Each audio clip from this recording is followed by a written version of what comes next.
بسم الله الرحمن الرحيم الحمد لله رب العالمين والصلاة والسلام على رسوله النبي الكريم أما بعد فأعوذ بالله من الشيطان الرجيم بسم الله الرحمن الرحيم وكذلك أأثرنا عليهم ليعلموا أن وعد الله حق وأن الساعة لا ريب فيها إذ يتنازعون بينهم أمرهم فقال ابنوا عليهم بنيانا ربهم أعلم بهم قال الذين غلبوا على أمرهم لنتخذن عليهم مسجدا. Alhamdulillah, we're coming to the end of the story of the people of the cave. Not the end of Surah Kahf, but the story of the people of the cave. A few ayahs left until we come to the completion of their story. And inshallah, if we don't finish next week, we will definitely finish if we don't finish this week, we'll finish next week inshallah, and then we'll take 1 week break. وَكَذَلِكَ أَأْثَرْنَا عَلَيْهِمْ. This is how Allah subhanahu wa ta'ala caused them to be found. What happened? They finally woke up from their sleep. And they argued, okay, how long did we sleep for? Somebody said, لَبِثْنَا يَوْمًا وَبَعْدَ يَوْمٍ. We slept for a day or a portion of a day. Someone else says, no, look at your hair, look at your body, something strange. Probably slept for a long time. Allah knows best how long we stayed. So then the youngsters told one of them to take some of the money that we have and go buy some food and be very careful. Don't get caught. Because they still think it's the previous king, Daqyanus. And the Daqyanus was a tyrant king who, if you didn't believe in idol worshipping, he would execute you. And they had already been warned once. But they were hungry, they were starving, they slept for 300 years. 300 plus years, so obviously they're starving, they're hungry. Now the story continues. وَكَذَلِكَ أَأْثَرْنَا عَلَيْهِمْ لِيَعْلَمُوا. Now Allah subhanahu wa ta'ala is bringing you to the end of the story. Yes, it's fascinating, the fact that they slept for 300 years. But Allah subhanahu wa ta'ala, through His infinite wisdom and hikmah, is trying to bring you back to the purpose of why this happened in the first place. Why this 300 years of sleeping happening in the first place. Allah is going to tell us in this verse. وَكَذَلِكَ أَعْثَرْنَا عَلَيْهِمْ لِيَعْلَمُوا أَنَّ وَعْدَ اللَّهِ حَقٌّ وَأَنَّ السَّاعَةَ لَا رَيْبَ فِيهَا. Allah is telling us the reason why He made this happen, right here in this verse. That, وَكَذَلِكَ أَعْثَرْنَا, that is how we caused them to be discovered. Meaning, some youngster came out to get food, and then the story will continue. So that is how we caused them to be discovered. Why did we let you discover them? Allah could have just kept them in the cave and granted them Jannat al-Firdaus and that was it. Why did Allah allow us and grant us this information to know that they're alive? What was the purpose of it? Allah is telling us in this verse, لِيَعْلَمُوا, so that you know, so that we can understand أَنَّ وَعْدَ اللَّهِ حَقٌّ. Number one, so that you can understand that the promise of Allah is haqq. The promise of Allah is haqq. أَنَّ وَعْدَ اللَّهِ حَقٌّ. In Surah Al-Ahzab, Allah subhanahu wa ta'ala describes the situation of the believers and the munafiqun. The munafiqun, those who pretend to be Muslims, when the other army came, they showed their true colors and they ran away. They ran away. No, you didn't tell us this was going to happen. وَلَمَّا رَى الْمُؤْمِنُونَ الْأَحْزَابِ. But when the believers, they saw the Confederates and they saw the army, what did they say? Our iman has increased. Because the Prophet promised us that this was going to happen.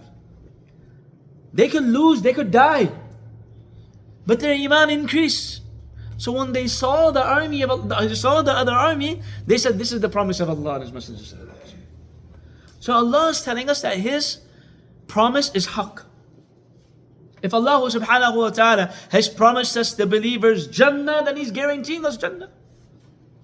There's nothing in this dunya that anyone can say that would change the fact that Allah subhanahu wa ta'ala has granted the believers Jannah. That is Allah's promise. Prophet sallallahu alayhi wa sallam said, Al-jannatu haqq, wan-naru haqq. Jannah is haqq. Jannah is going to happen. Jahannam is going to happen. For those who, it's necessary, for those who are going to go to Jahannam. So Allah is telling us, don't think anything is impossible for Him. For Allah's promise will always come true. I think I said this story too before, a long time ago. There was a Jamia Masjid. It was Jummah Salah, it was one of the prayers. Isha Salah or something. So some gunmen came inside of the masjid. And the gunman said, whoever doesn't want to die, all those, 5, 10, however many gunmen they had, whoever doesn't want to die, they should exit and leave the masjid. So the majority got up and left. A few people stayed, maybe 2, 3 safs. The gunman said, now you guys can pray, all the munafiqeen are gone. Oh, the munafiqun are gone, now you can pray your salah. You are ready for die in the masjid of Allah, in the house of Allah subhanahu wa ta'ala, because you know the promise of Allah is true, that Jannah is guaranteed for you. So now you are the true believers, you guys can pray, the munafiqun are gone. Now there will be no barakati, and there will be no lack of barakah in your prayer now. Those who didn't have pure iman, they're gone. Anna wa'adallahi haqq. Allah is telling us, liya'lamu. So we weren't hearing this story to be fascinated, to be amazed that Allah put some people, some children to sleep for 300 years. No. Allah is saying, I resurrected them and allowed you to find them, anna wa'adallahi haqq, so that you can know that my promise is true. As Muslims, we firmly believe in the promise of Allah subhanahu wa ta'ala. Things will happen. Trials and tribulations will come our way. Sometimes things will go our way, sometimes things won't go our way. Allah subhanahu wa ta'ala is saying, no matter what situation you're going through, I'm telling you that my promise, when I promise you something is true and I'm going to deliver. So وَكَذَلِكَ أَأْثَرْنَا عَلَيْهِمْ لِيَعْلَمُوا أَنَّ وَعْدَ اللَّهِ حَقٌّ. Number 1. Number 2, وَأَنَّ السَّاعَةَ لَا رَيْبَ فِيهَا. So that you can know and understand that there is absolutely no doubt in the last hour. There is absolutely no doubt in the last hour. If Allah subhanahu wa ta'ala can put someone to sleep for 300 years, then resurrect them, you think He can't resurrect us on the Day of Judgment?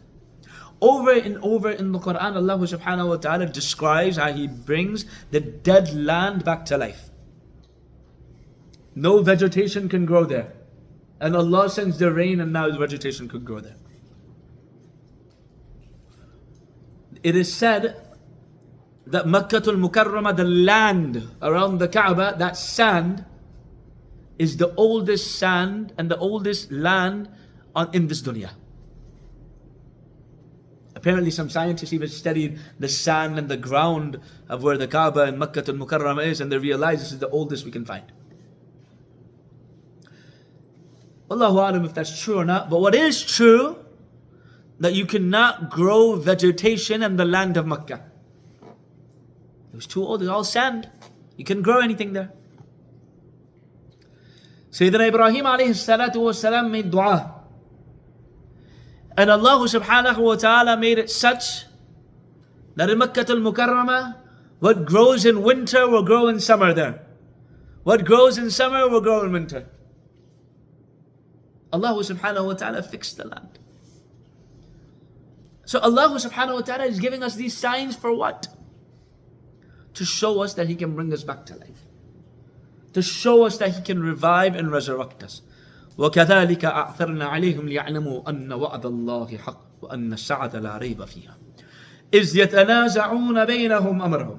You're going to argue. People are going to dispute with each other about the situation of the youngsters. Allahu A'lam if that's talking about that era or it's talking about a later era. But they were disputing, should we build a masjid, should we do this, should we do that, what should we do where the youngsters were? فَقَالُوا بْنُوا عَلَيْهِمْ بُنْيَانًا رَبُّهُمْ أَعْلَمُ بِهِمْ قَالَ الَّذِينَ غَلَبُوا عَلَىٰ أَمْرِهِمْ لَنَتَّخِذَنَّ عَلَيْهِمْ مَسْجِدًا. Some people said, let's build a structure, like a monument, like a museum kind of like thing. And the believers said, and then Allah subhanahu wa ta'ala said, their Lord knows best about them. قَالَ الَّذِينَ غَلَبُوا عَلَىٰ أَمْرِهِمْ لَنَتَّخِذَنَّ عَلَيْهِمْ مَسْجِدًا. The believers are overpowered, and the believers said, no, we're going to build a masjid right here. لَنَتَّخِذَنَّ عَلَيْهِمْ مَسْجِدًا. So وَكَذَلِكَ أَعْثَرْنَا عَلَيْهِمْ لِيَعْلَمُوا أَنَّ وَعْدَ اللَّهِ حَقٌّ وَأَنَّ السَّاعَةَ لَا رَيْبَ فِيهَا. The story continues about the people of the Kahf, of the cave. They were sleeping and they woke up. And they sent one person to get food. And they had no idea it had been about 300 years. So they still told the person, be careful, because if that king finds out we're alive, he's going to slaughter us. Avoid detection, assuming the king is still looking for them. So that man from the group decides to leave the cave and goes to the nearby city. He disguises himself and avoids the main road, making his way carefully to the city. When he gets to the city, the people look different. The landmarks different. Everything has completely changed. Obviously, it's replaced by a new generation. The man is confused. He doesn't see any familiar face, these landmarks, and he's questioning his own sanity. Just imagine us in that situation. Just imagine someone wakes up from a coma after 30 years. 30 years in a coma, he wakes up. How confused would they be? And we tell him we have cell phones and iPads of nowadays. Really? So this youngster is confused. Doesn't recognize anyone. So he tries to buy some food. Now what's the problem? He doesn't have money. He has money, but this currency is not accepted. When you go to Saudi and you go to Dubai and these places, they take dirhams. It's not referring to the old dirhams. It's referring to the paper currency dirhams today. So imagine if someone came over there and said, okay, I want to buy some dirhams, and he had like 5 silver coins. Or dinars, 5 gold coins, 5 silver coins. So this youngster has a silver coin, or a coin that's extremely old. The seller of the food is saying, what is this? You're trying to scam me. This money can't be real. We haven't seen this. What is this? So the seller looks at this coin, and then he brings some other sellers. What is going on here? And others come and examine this coin. They're confused by his ancient appearance. Why are you dressed like this? This is the beauty of our teaching. This style of dress, Islamic dress, will never be medieval. Will never be medieval. It will also always, till the day of judgment, be a dress that represents Islam. Kufi, the hat, the toe. So anyways, they said, you're looking at ancient appearance. Maybe you found some treasure. These coins are very old. Did you find a hidden treasure? Tell us where that treasure is. Then they question him about the coin's origin and his identity. And he says, I'm from the city. And I remember this city just like yesterday. Because to him, it's literally yesterday. He doesn't know it's been 300 years. And he mentions the king. You know the king Daqyanus? Who's Daqyanus? It's been 300 years. We don't know who Daqyanus is. It's not like we wrote his history book. Why would we study the life of Daqyanus? We don't know who he is. So finally, the townspeople, they're shocked and stunned. So they take him to the city official. And you can see all the youngsters came, and that youngster and the city officials questioned them. And the man explains his story, and everyone is left astounded. All the townspeople, and even the ruler, who is now a Muslim, they all accompanied him back to the cave. So when the youngster went back, he said, just wait here. I'm going to go talk to my companions and we're going to come back. So he goes to the cave, tells his companion, they all come out. Some narrations say that the ruler and the people entered and greeted the companions and had a warm and a joyful celebration, interaction. Then the companion said, the youngster said, we're tired. We're exhausted. 300 years wasn't enough rest. So let us rest a little bit more. They rest and they didn't wake up. Allah subhanahu wa ta'ala, they were youngsters. Allah put them to sleep for 300 years. They woke up for a moment just to let everyone know their story, and then they went back to sleep forever. So when they went back to the cave, they went back to their resting places, and Allah subhanahu wa ta'ala took their souls. So it's not like they live much longer. It's not like they were with the people. Allah just kept them asleep for 300 years, woke them up long enough so that people can see what happened, and then Allah subhanahu wa ta'ala took their souls. Allah subhanahu wa ta'ala had this entire thing occur so that we can take lesson from this. They did not believe that Allah subhanahu wa ta'ala, the people did not believe that Allah subhanahu wa ta'ala would resurrect people after they die. That concept did not make sense. Even when you read the Quran, وَقَالُوا إِذَا كُنَّا إِذَامٌ وَرِفَاتًا أَإِنَّا لَمَبْعُوثُونَ خَلْقًا جَدِيدًا. You're telling us when our bones will become dust, Allah is going to bring us back anew? Does it make sense? It didn't make sense to them. So Allah subhanahu wa ta'ala wanted to show the people of that time that Allah subhanahu wa ta'ala had the power to revive people however He wishes. Whenever you doubt resurrection, then you should doubt your existence. If you deny and doubt resurrection, you should deny your existence. How we came into life, if you really, really think about it, I know like the scientists like to go deeper. Oh, this happened and that happened and then you became a body. Subhanallah. Yani, take out a moment and just think about your body. How the blood flows. Cheap system. We come up with this computer system and these iPhones. The system, the greatest of all systems. You don't have to look at how amazing this laptop is, or this camera is, or that camera is, or that phone is. The greatest system that has been created in this dunya is our very body. It's our very body. Allah subhanahu wa ta'ala has put something in our body, a system that cannot be understood. How did Allah put this together? هل أتى على الإنسان حين من الدهر لم يكن شيئا مذكورا. A moment came upon us where we were not even worth mentioning, when we were just a drop. Something that was not even worth mentioning. So if you deny resurrection, all you have to do is go back to how did I come into existence? And what sounds more logical? That we came from apes? Or that there's a higher being that created us? You know, I'm not going to sit here and say my forefather was some ape or some monkey. I'd rather say my forefather, the greatest, was Adam alayhi salatu wassalam, and his creator was Allah subhanahu wa ta'ala. So if you deny resurrection, deny your existence. Today you can look healthy. How many times you've seen it? Where a person was completely healthy, looked completely normal. The next day he's gone. We went to England, 2014. And my asatiza, they studied in a madrasa called Lilburn in UK. And there was a teacher there by the name of Maulana Omarji. And he taught mirath, inheritance. And that was the last year he was going to teach. And one of my best and close friends, he was doing iftar at that time too there. And I met him and he was known to be in the library. He was known to be in the library. So we also met him in the library. I mean, one of the most beautiful and powerful smiles I've ever seen. And he's in his library, and I meet him. I can still remember, I can still visualize that meeting. And we went to England for the Bukhari Khatam there, the Khatm Bukhari there. And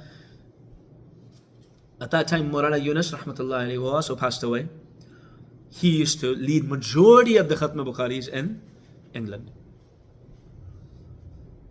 So, one of the madrasas where the Khatm Bukhari was going to take was in place in Darul Blackburn, Mufti Samir Wahid. And he went there, and he's sitting with Sheikh Yunus, and other ulama are there, and they're talking about how we're going to perform Umrah together. Now he's a ustad at Darul Bury, and they're at Darul Blackburn right now. He says, I'm going to go to sleep. And he went to sleep in the library. I want to go all the way home. You've been to England, you'll know. He goes to the library. He said, I'm just going to sleep in the library. He's so excited, so happy.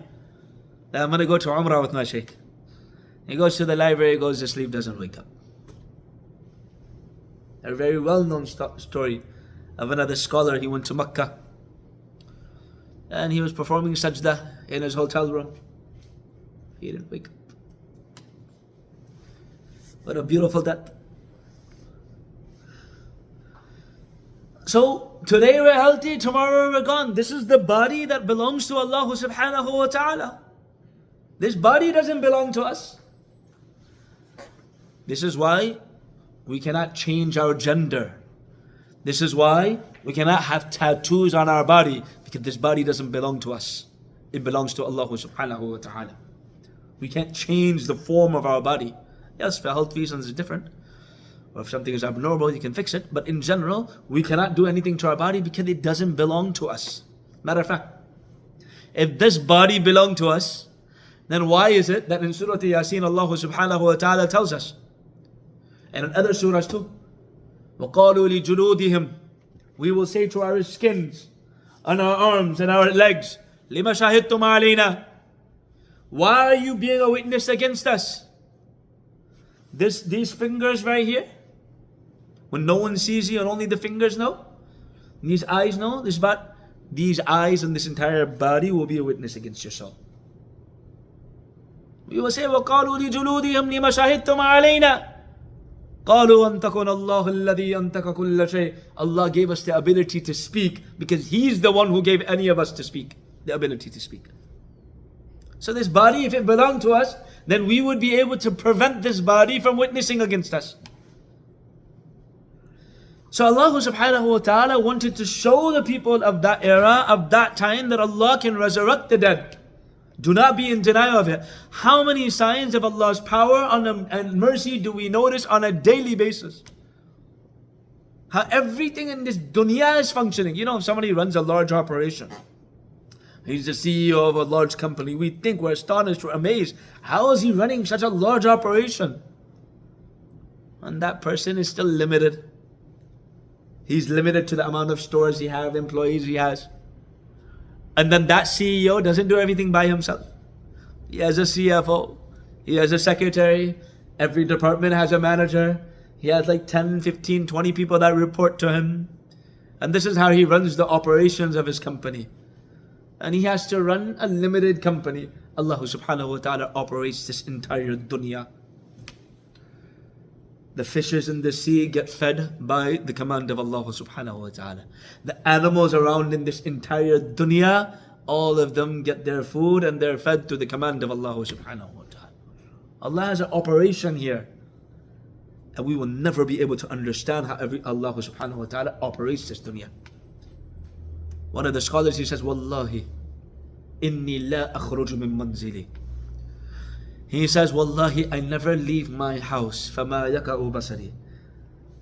And never does my eye see something except that I remember Allah through that thing. Everything I look at reminds me of Allah.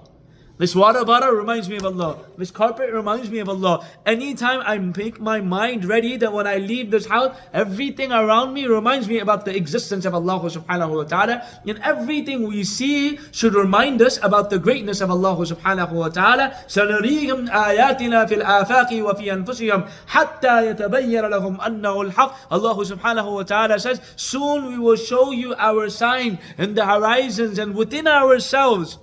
We will find signs within ourselves حَتَّى يَتَبَيَّنَ لَهُ, until it becomes clear to us حَتَّى يَتَبَيَّنَ لَهُمْ أَنَّهُ الْحَقِّ, until it becomes clear to us that the promise of Allah and everything Allah does is true. A poet, he said, فَيَا عَجَبًا كَيْفَ يُؤْسِي الْإِلَهِ أَمْ كَيْفَ يَجْهَدُ الْجَاهِدُ وَفِي كُلِّ شَيْءٍ لَهُ آيَةٌ تَدُلُّ عَلَى أَنَّهُ وَاحِدٌ وَلِلَّهِ فِي كُلِّ تَحْرِيكَةٍ وَتَسْكِينَةٍ أَبَدًا شَاهِدٌ. He said, فَيَا عَجَبًا كَيْفَ يُؤْسِي الْإِلَهِ. How do you disobey Allah subhanahu wa ta'ala? Oh, كَيْفَ يَجْهَدُ الْجَاهِدُ.